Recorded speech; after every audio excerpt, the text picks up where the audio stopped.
Avoid legal snags by telling people they're being recorded. Evan, you're being recorded, video and audio.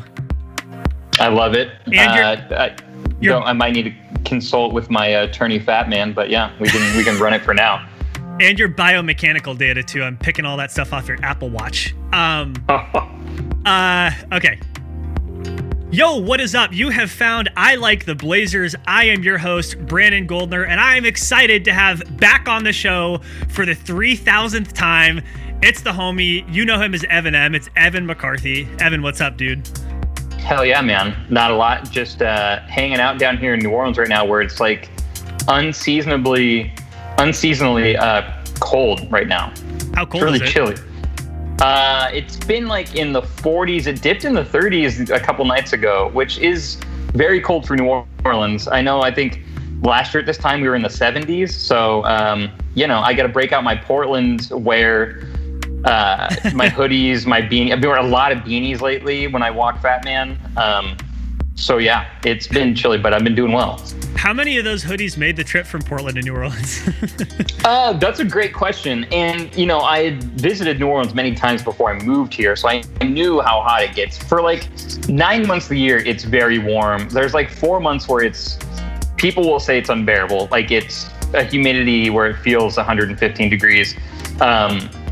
I've gotten used to it, but yeah, there's a stretch where I can throw in the hoodies. The thing is, my body is acclimated to the shift in like average temperature. So now when it dips below 70 down here, I am cold and I will throw a hoodie on because it is in my mind cold. Oh, you're turning into one of those. Yeah, no, for sure. And we've had here in Portland, we've been having that East Gorge wind whipping in. Oh. So it's been chilly, man. Like I went out on a run today, and I didn't have any clean tights, and so I wore just soccer socks, and just the part of my leg between my shorts and the soccer socks we're getting frozen out there.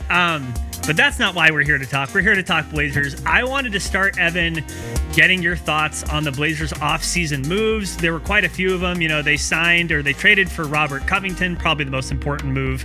They signed Derek Jones Jr. They traded for Enes Kanter. Welcome back, Enes. They re-signed Carmelo Anthony and Rodney Hood, and we're going to talk about Melo a little bit more later. And then they also signed Harry Giles. So let me put it this way. I know we've had like a couple days or, over a week to kind of think about all these moves in their totality. Kind of what do you think about the moves the Blazers made? And specifically, I'm curious to hear whether you think this makes Neil Olshey's tenure in Portland look a little bit better because of his moves. Like, does this raise his profile to you because of how he treated this offseason or not? So I just want to get your thoughts on that. Sure. I mean, if you look at the moves that in a vacuum that were made this offseason, they're good. They are good. If you take a step back and look at what happened last offseason, I mean, let's be for real. Last offseason, Neil Olshey acquired Hassan Whiteside, Mario Hezonja, Anthony Tolliver, Kent Bazemore, Pau Gasol. Those and then oh man, I forgot about Pau. I totally forgot Pau about Gasol. And then Neil, shortly after that, had the audacity to say it was the deepest roster that the Blazers have had in his tenure, which is mind-boggling because now you look at today, not one of those guys is on this team. So 1 year later, we go from a Western Conference Finals appearance to letting go a handful of guys that really contributed, including Enes Kanter, Mo, Aminu, Seth Curry, all those guys, Evan Turner. Bringing in the guys I just mentioned, and none of those guys are on this team anymore. None. So when you look at from last offseason to this offseason, it is night and day for sure. The bar, granted, was laying on the ground to get over, to hurdle. I was telling my friend this the other day, hey, look, any offseason where you go from a year where Mario Hezonja is playing meaningful minutes to then him no longer being on your team, that's a good start. It's a really good start. Yeah. I mean, it's funny because I was one of those people who I'm not going to say I was like a believer in Mario Hezonja as like a big impact player, but I thought maybe, hey, another Terry Stotts reclamation project, right? And kind of the same thing with Kent Bazemore. And I mean, I think the big difference between last season and this season is that last season there was a version of like every player that they got, best case scenario, that in its totality signaled a decent offseason. I think the moves this offseason, the floor is a lot higher. You know what you're getting with Robert Covington. You know what you're getting with Enes Kanter. He's been here before, right? You know what you're getting when you re-sign Melo and Rodney Hood. I mean, minus whatever athleticism may have waned because of the Achilles injury. Derek Jones Jr. maybe a little bit more of a question mark, but he played solid rotation minutes during the regular season, which you're going to need, in a season that's truncated, that you're playing so many games so quickly. Harry Giles is a question mark, but yeah, I mean, I'm with you. I'm just like, does your opinion, I'm just going to hammer you on this. Does your opinion of Neil Olshey, has it changed at all because of this offseason? Yes or no? I mean, I'm happy with what he did, and I think he deserves credit. Do you love Neil Olshey now? Are you his best friend? No. Because look, here's the thing, and we talk about it all the time. You go back and look at the last 20 years in regards to teams that have won championships. There's been like one team that has won a championship with one All-Star, like the 2011 Mavericks. You need 2 All-Star level players to win a title. We have Damian Lillard, and that's it. So that still hasn't been addressed. But he's done, that being said, like he filled holes in our, especially our perimeter defense, which was terrible. So he helped out with that, with the acquisitions he made. And the other thing that I hate that we always talk about is, let's hope that these guys are healthy, knock on wood. So no, I don't love Neil Olshey. I think he's done better. Done better. I think that if there were other circumstances, a lot of people he wouldn't have a job here. Yeah. You know what I mean? I think that's true. I think he's gotten a pretty long leash. I mean, for me, I definitely think my view of him is more positive after this series of moves. I wasn't sure they were going to be able to do much of anything this offseason, and I think he's pulled multiple rabbits out of a pretty small hat. So I want to give him credit where it's due. And we will talk more about the Blazers' construction as it compares to the rest of the West. Not that we need to know every single team, with a photographic memory, but just I think it's going to come up again later. Again, this is a 72-game season we're talking about. Because of COVID, the games are so compressed. The schedule is so compressed.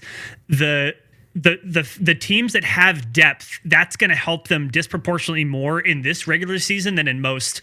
I think because of that schedule, because you're going to see people are going to get sick, right? Like the vaccines that are being approved for COVID, they're not going to be available to people outside of the medical community and vulnerable populations for at least a couple months. I mean, and I wouldn't be surprised if NBA players were pretty far ahead of the line in getting those vaccines, and that's a debate for a different day. But my point is, I think depth will be important, and I think the Blazers, I think this is probably one of the deepest teams they've had in Damian Lillard's tenure. I don't know if you agree with that or not, but that's my opinion. I totally do. I mean, I think it's interesting because Dame has gone through many different iterations of rosters during his time. When he first was a rookie, that starting lineup of him, West, Nick, LaMarcus, and Lopez was one of the best starting lineups in the NBA before Wesley Matthews got hurt. For sure. Conversely, the bench was one of the worst benches in the NBA at that time. And then we went from that into blowing up that team, Neil putting together a roster that pretty much looked like we wanted to tank to get a lottery pick. I remember ESPN had us that one year like projected to win in the low 20s, and we ended up not only making the playoffs, but I believe beating the Clippers in the first round with a team that no one thought was going to make the playoffs. And then since then, Neil trying to obviously the summer of 2016, where I think he was naive to think that he could convince anyone to come here. He freaked out, overpaid a few players, and now we're here. We're finally completely removed from 2016. There's really, I don't think there's anything on this roster to show for 2016 anymore. I guess we have some stretch contracts still on the books, I think. Well, ironically, whoever Ariza, because Ariza was part of a trade that was, or not even that. No, yeah. So it's crazy. I'm trying to. Yeah, no, your backwards. Point's well taken. Yeah. Yeah. So yeah. I mean, I think this roster is in a better shape. I wish we would have focused a little bit more on a backup ball handler. I know that our front court is stacked and we've got a lot of guys that are ready to play in the front court, but when you've got Dame and CJ who were first and second in the league last year in minutes played per game, and then you're coming into a short turnaround into a condensed season, that's a little scary because those guys are going to have to play. I'm sorry, Neil can say whatever he wants. Anthony Simons at this point in his career is not a backup point guard. He just isn't.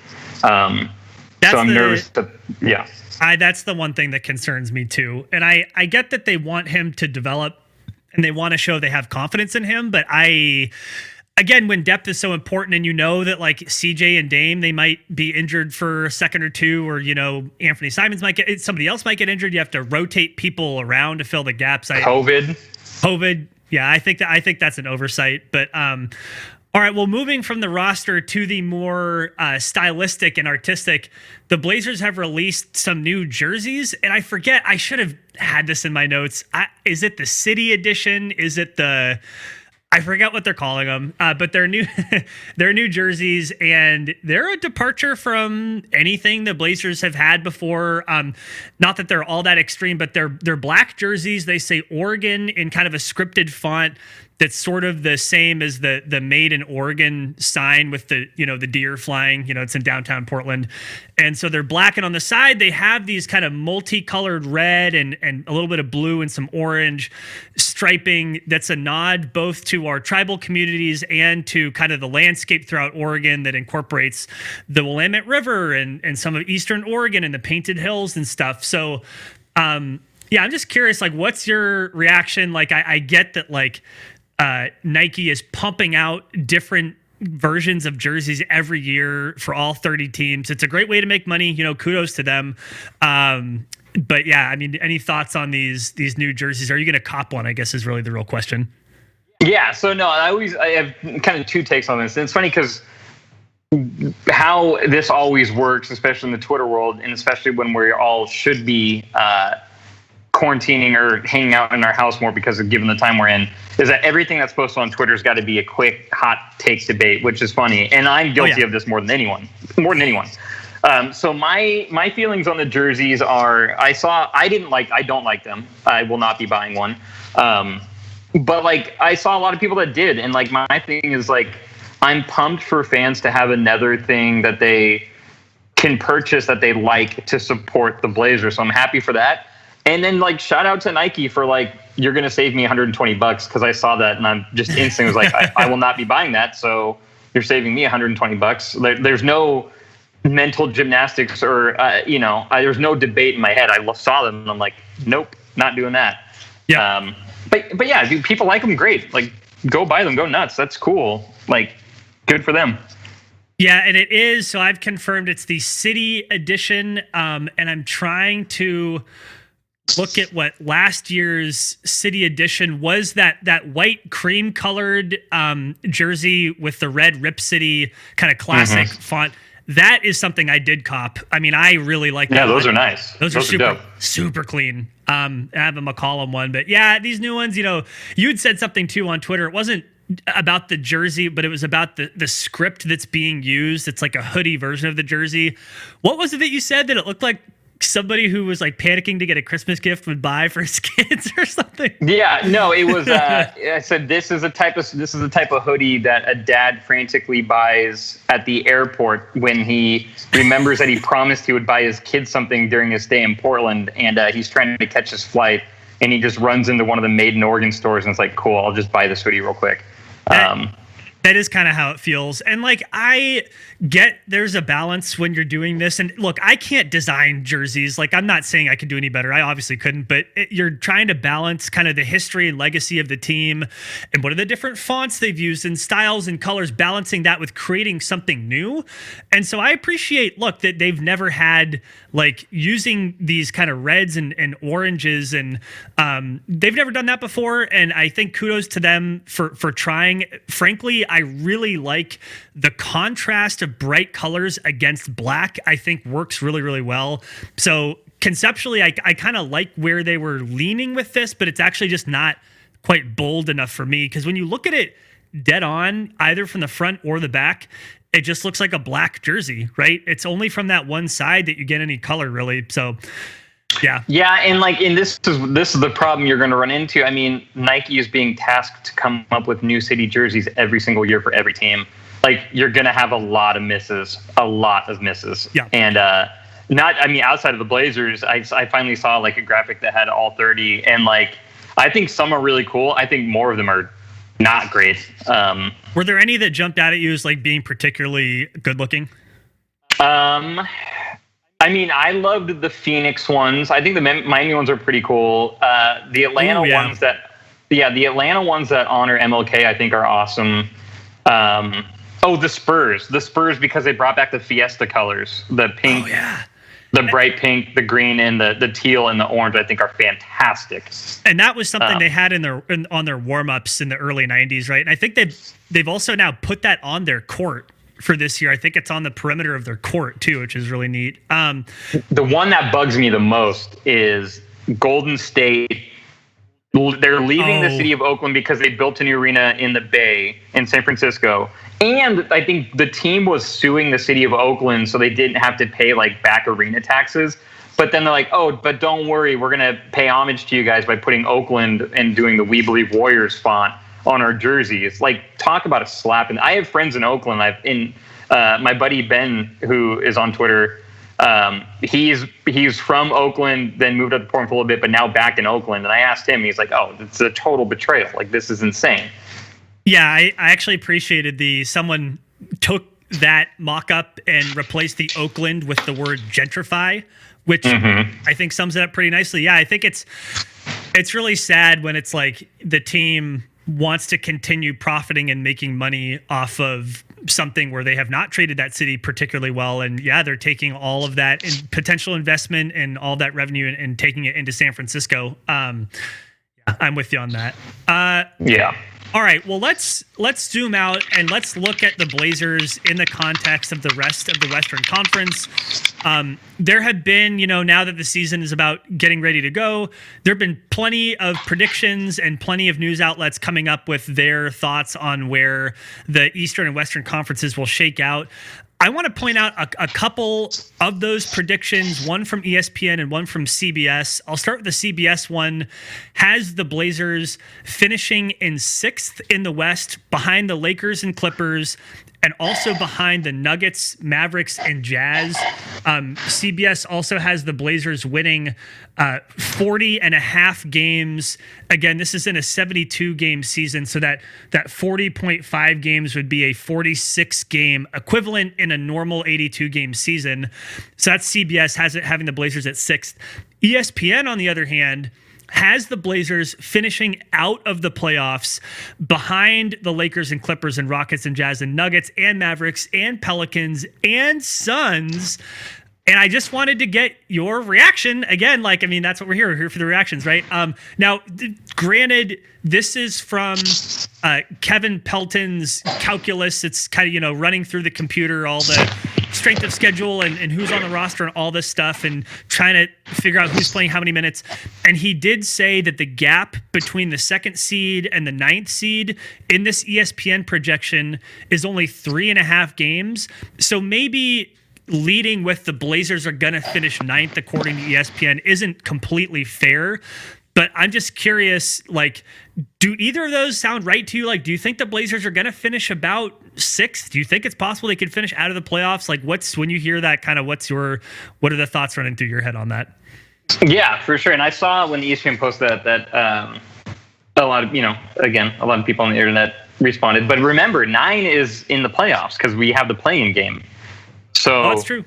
So 7, 8, 9, 10. And from what I understand, I remember last year in the bubble, you had to be within a certain amount of games in record-wise to play in that. But from what I understand, 7, 8, 9, 10, regardless of how far back you are, those play-in tournaments are happening, which is, I love it. I can't wait for it. A good point. But I think that the Lakers are clearly the favorite in the West. They should be clearly favored number 1. Yes. They won the championship last year and they got better. Their team is now better than they were. They should be in a tier by themselves in the Western Conference, in my view. I agree. And I think the Clippers are 2. It's the stuff that came out more recently is interesting. I still think they're number 2. I think 3, 4, 5, and 6, which are Denver, Utah, Portland, and Dallas. I think it's tough to definitively place those 4 between 3, 4, 5, 6, 3 and 7, I guess, right? 3, 4, 5, 6, 3 and 6. Between 3 and 6, I think that it's that chunk, that tier of teams. So I think the Blazers are going to finish between 3rd and 6th. I think I predicted the other day that they would be 42 and 30 and would be 4th in the West.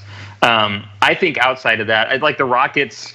After trading Westbrook, I think the Rockets are going to trade Harden sooner than we think. So I don't think that they're going to be a factor at all. They're done. I don't. I'm in New Orleans, and granted, I know a few people down here, not a ton, but I still think people down here think that the playoffs are nowhere near guaranteed, and they're more looking to just help develop their young guys. Phoenix got better, obviously. The only 2 teams in the West really that aren't going to be trying to make the playoffs are Minnesota and Sacramento, it looks like. Because the Warriors, even though with Clay hurt, they're still going to be, in the bottom half of the playoffs, presumably. So, yeah, I think 3 to 6, I think, is about accurate. I will just say I'm a little iffy on the Clippers. I mean, especially these stories coming out about their chemistry and how Kawhi Leonard could dictate whether or not practices happened, and they would hold up the team playing if he was late. I'm not so sure. Like, I don't mean to take that second round series where they blew a 3-1 lead against the Nuggets. And by the way, in that game where they were up 3-1, they were up by like 20 points at the end of the third. So, I mean, they really blew it. I think that there is something about that team, about how it's constructed, the personality of Kawhi Leonard, the personality of Paul George, who, by the way, just threw Doc Rivers under the bus, basically blaming his poor play on him not being utilized correctly and not, getting enough pick and rolls, except for he had more pick and roll opportunities this year than at any year in his career. So I guess my point is, like, the Clippers are really, really talented. I think that there's just something not quite right about that team, and I'm not sure if Ty Lue as their new coach is going to solve all of that. So, like, to me, like in CBS's ratings, they had the Lakers and Clippers separated by a half game. I don't see it that way. I see the Clippers as probably being near the top of a second tier in the Western Conference. So I have the Lakers kind of off by themselves on their own planet. Because like you said, they won the championship and they got better.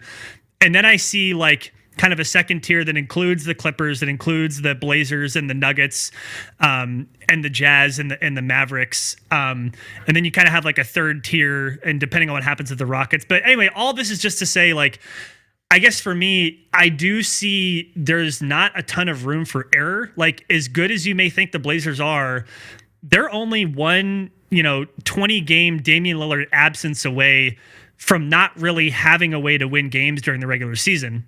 Right. And this goes back to what we were talking about with them not having a backup point guard, because then you have CJ running the point. And so then who's soaking up all your, shooting guard minutes, and you're asking a lot of Anthony Simons. And so let me ask it this way. Do you think that it's more likely that the Blazers would finish second or that the Blazers would finish ninth? Which of those two do you think is more likely? That is a great question. Took me all day to think about it. God damn.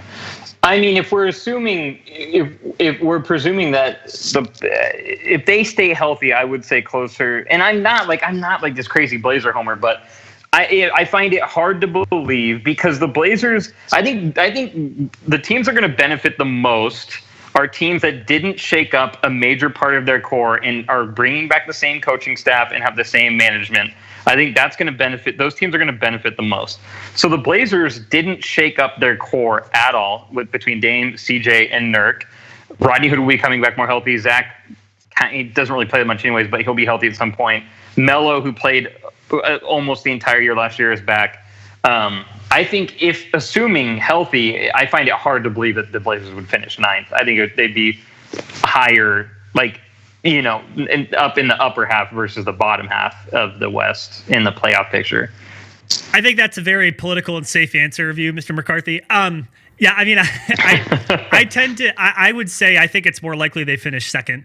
And I think part of when you start looking at, like, I created this Excel spreadsheet trying to move around all the Blazers minutes, like who plays how many minutes at what position, their depth is going to be really important. Like we were talking about earlier with COVID, with the compressed schedule, I think the Blazers they're well suited to survive the regular season. Whether or not that translates into playoff success is a different story. I think there are teams that have a better 7 or 8 person rotation than the Blazers do, but the Blazers can run like 11 deep with players who can actually play real minutes, right? Without dipping into the Hazonias of the world.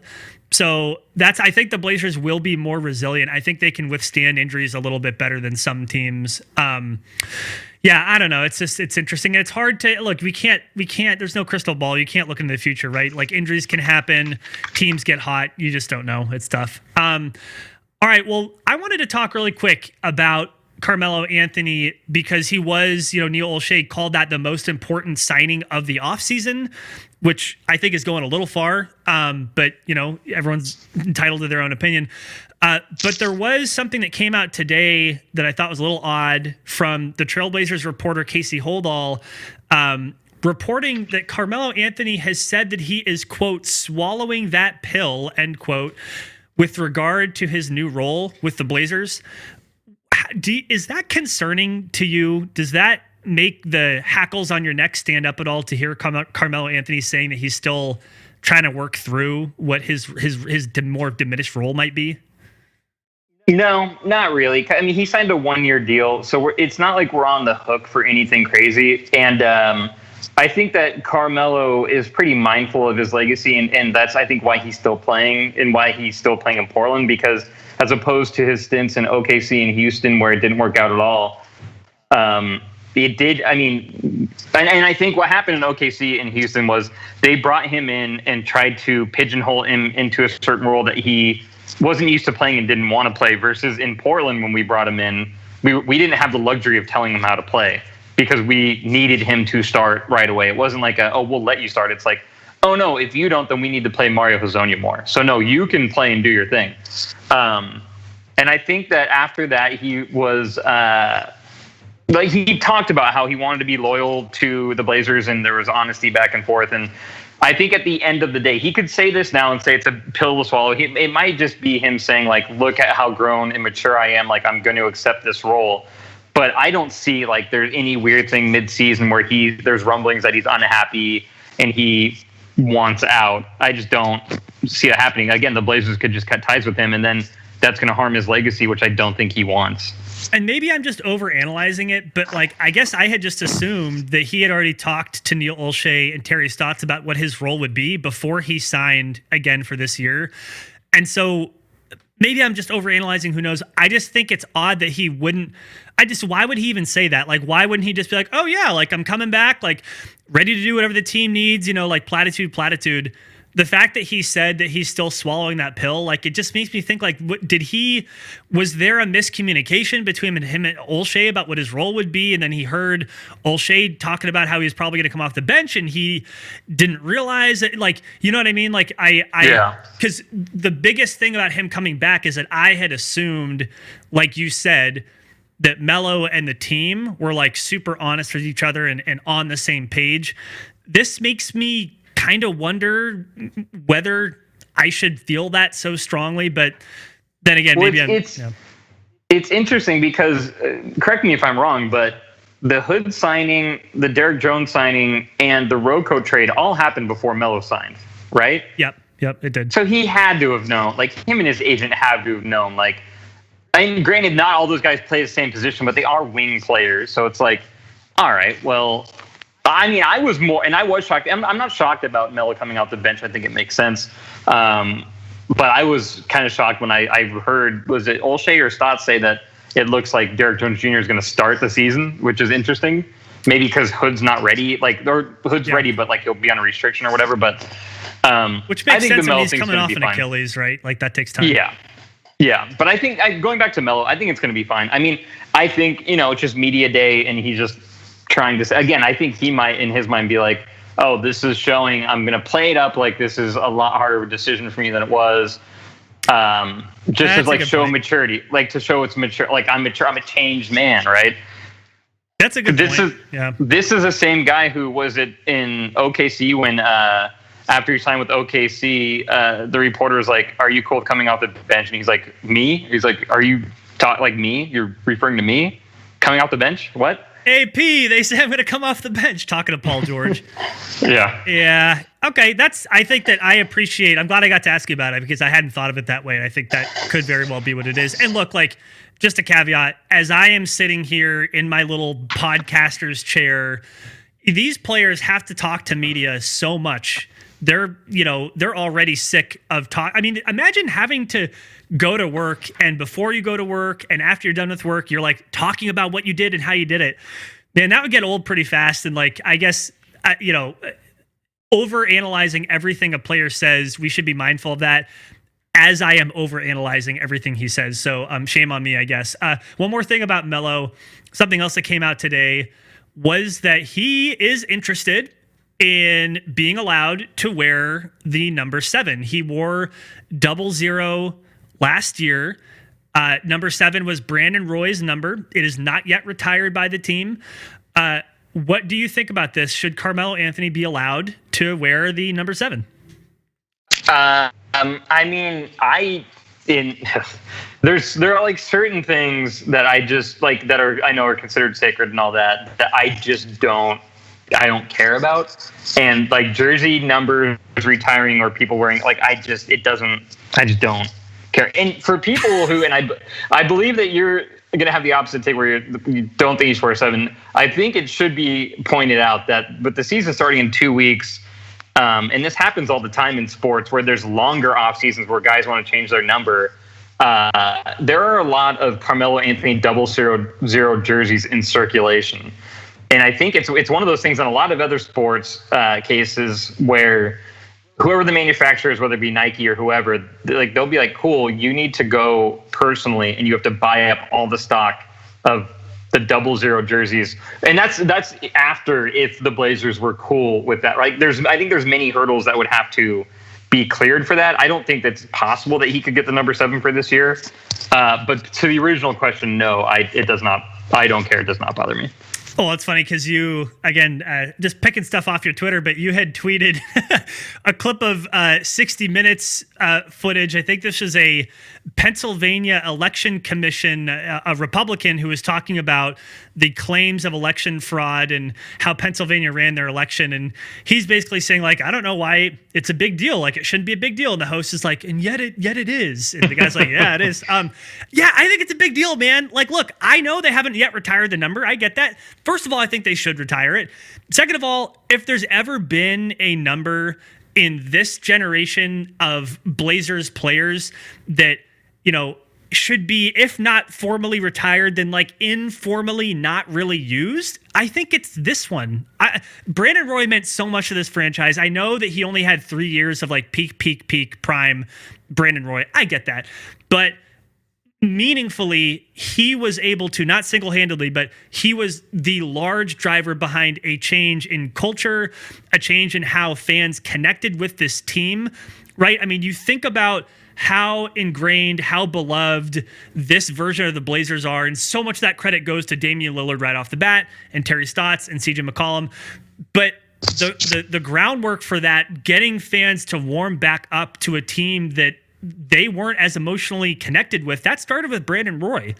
And I don't think that they should allow players to wear number 7. And look, I also think if you're going to retire it, then do it or don't. I think it's kind of, I think they should, I normally don't say stuff like this. I think they should come on the record and they should say either we are going to retire it or we are not going to retire it, and it's open, because I don't know. I just think it's one of those things, man. So I don't know. I mean, would you have I think one of the issues and I think Quick talked about it last year, maybe someone talked about it. I think they want to retire it, but like Brandon Roy, like, is still kind of bummed out about what happened with his injury. And like, he doesn't have a lot of interest in coming down to Portland and hanging out. I think he's been to 1 game since he retired, But I do think that part of it is like they would love to retire it, but they don't know if he would be cool with coming down. I know last year that he was talking about coming down for something, but like he coaches high school basketball. Like he's a really successful high school basketball coach. And I remember that he in a podcast he was talking about like, yeah, I would maybe come down, but like I coach my guys, and if we have like a tournament or something, I won't be able to do it. So yeah, I think that they're bummed out that he is still. I don't think he's like anti-Portland. I think it's just for somehow that still the wound is still fresh for him. Yeah, I totally understand that. His legacy is complicated and it's rough. I just don't think anyone should wear number 7. Okay. Last thing before we go, Evan, you are a really, really talented artist. And I think that anybody who, listens to this podcast or is on Twitter, like already knows that. The holidays are here. I think that there is an opportunity for people to get some dope art from you and either keep it for themselves or give it away as a gift. I wanted to ask you, I don't think I've ever actually asked you this. What, like, for example, like, and you have all sorts of stuff. You have sports related stuff. You have like pop culture stuff from movies and people like Robin Williams and Muhammad Ali and Michael Jordan. But like, I'm checking out this print of Donald Glover, which is just such a beautiful, beautiful print.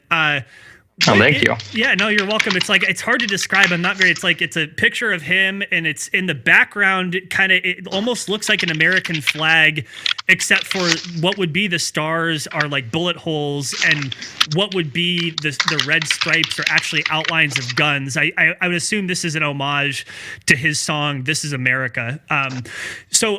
What is the process? How long does it take you to create stuff like this? And like, what kind of setup do you have to make all this happen? This, again, because it is beautiful. Thank you so much. Yeah. So like, just a quick background. I started doing stencil spray paint artwork like 8-9 years ago. I had a buddy back in Oregon City, where I'm from, which is just south of Portland, who did like stencil spray paint art, but he only did like half naked chicks in bikinis and guns with tattoos. And Yes. and what he did, he was really good. It was really basic. It was like 2 or 3 color. He was dealing with 2 or 3 color paint. And I would talk to him about it, and it was really cool. And he wasn't really that into it. And then when I talked to him, what I understood was that, he would date these women and be like, hey, like I could do a painting of you. And then it would progress into him doing these paintings of them with stencil spray paint. And I was like, man, it's really cool. You should like branch out and do like sports or pop culture. And he just was not interested. He's like, nah, I don't care.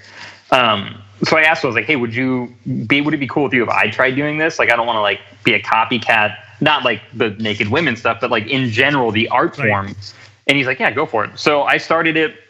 Very first painting, which I still have somewhere, is of Brandon Roy. And it's a terrible painting. It's really bad.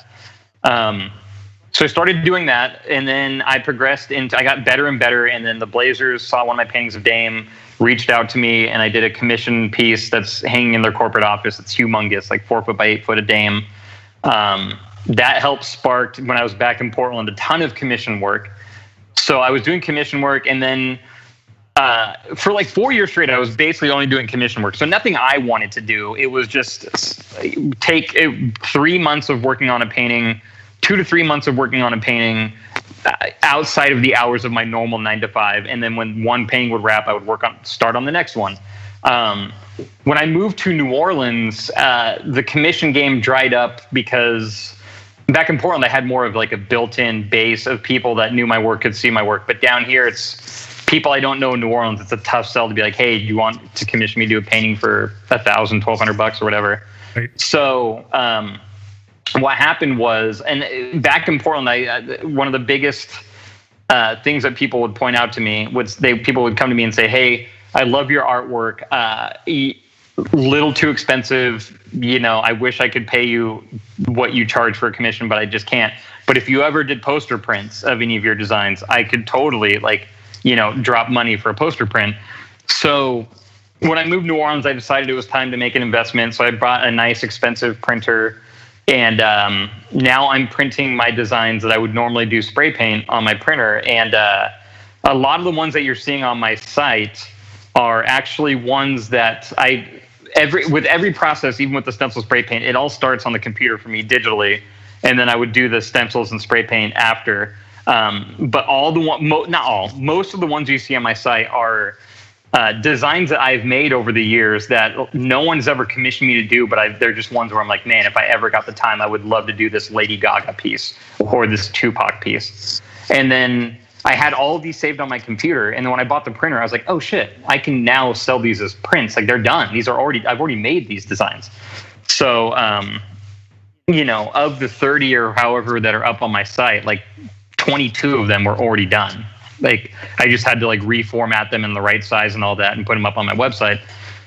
So now focusing a lot on selling prints. I want to get back into spray paint while I'm down here. I've got a really good setup down here to do it. And I have done painting since I've moved down here, but just not commission pieces. But yeah, so now on my website, evanem.com, evanem.com, people go there and check out an array of prints. And how, like, the thing that's dope about this is, like, you can pick different sizes, right? And so they can be like less than $20, or you can pay more if you want ones that are bigger. If folks were to order this stuff now, like if I were to place an order right now, would it get to people by the holidays? Or, I mean, I know that's tough with shipping and all that, but. Oh yeah, no, I ship them. So like if someone, like I had orders earlier today. So when I get an order, I print them. Like I said, I print them at my place. They need 24 hours to dry just to make sure everything's set. And then I ship them like the next day. Like I've got a whole setup where I print postage from home. I've got like all the shipping material. So like it literally, if you ordered on a Monday at noon, it could be shipped Tuesday at 2 p.m. like out the door. That's rad. Oh yeah. Man. Oh, okay. I'm just thinking I have this like big list of like all the different people I have to give some kind of a holiday gift for. So yeah, this is definitely going on the list. Yeah, cool, man. It's a good one-stop shop for, because it's such a variety. I've got, looking at now, I've got Lady Gaga, Bowie, Notorious B.I.G., Jimi Hendrix, and then Gary Trent Jr., Jimmy Butler, Giannis, Ken Griffey Jr., like Sabrina Ionescu. Like it's a wide net of stuff. And I've got one I'm working on now that I'm so excited about that I'm hopefully going to drop by Christmas. It's of a female athlete who's one of my favorite athletes in the world right now. And I'm very excited about it. Nice. That's dope. I thought you were going to say you're doing one of me. And I was like, heck yeah. No. I'm scoping this Edward Scissorhand one too. Love that one. Yeah. Sick. That's another one that I did a long time ago. And I'm like, I was going through my computer drive, and I'm like, I forgot I did this. I can print this right now. That's rad. Oh, yeah. Man. All right. Well, I think that's probably it for now. If people wanted to loop with you on Twitter, or if they did want to pick up any of this dope art, how would they do that? Sure. So Twitter and Instagram are both the same. It's Evanem PDX, which is EVANEM PDX. And then the website is just evanem.com. Awesome. Cool. Evan, thank you. And I don't use Facebook because everyone log off Facebook. Don't use Facebook. Please. You're on Parler though, right? Oh yeah. Catch me on Parler. Oh my God. All right, man. Thank you. Thank you so much. Thank you again to Evan McCarthy. It's always really, really good to catch up with him and have him on the show. Please check out his site at evanem.com, evanem.com to find all of his dope art. It's so fun just scrolling through it, and makes good gifts for people or get some stuff for yourself. It's going to do it for us. We'll probably be back again next week, especially as the season's getting closer, getting excited. I'm probably going to start doing some predictions game by game. We were going to get to the first game of the season. The Blazers are playing Utah in Portland, but we just didn't have time. I'm going to keep track of it to see how far off I am on these kind of game by game predictions. That should be fun. If you want to check us out some more, you can always go to ILiketheBlazers.com or check out I Like the Blazers on pretty much any podcatcher. It's on Spotify, Apple Podcasts, Google Music. I don't even know what they're calling it anymore. And you can also check us out at I Like the Blazers on Twitter or Facebook. I am Brandon Goldner. I'm at GoldnerPDX on Twitter. That is it. Thank you for joining us. Appreciate all of you. And until next time, go Blazers. And hope that your December is treating you well. Okay, bye.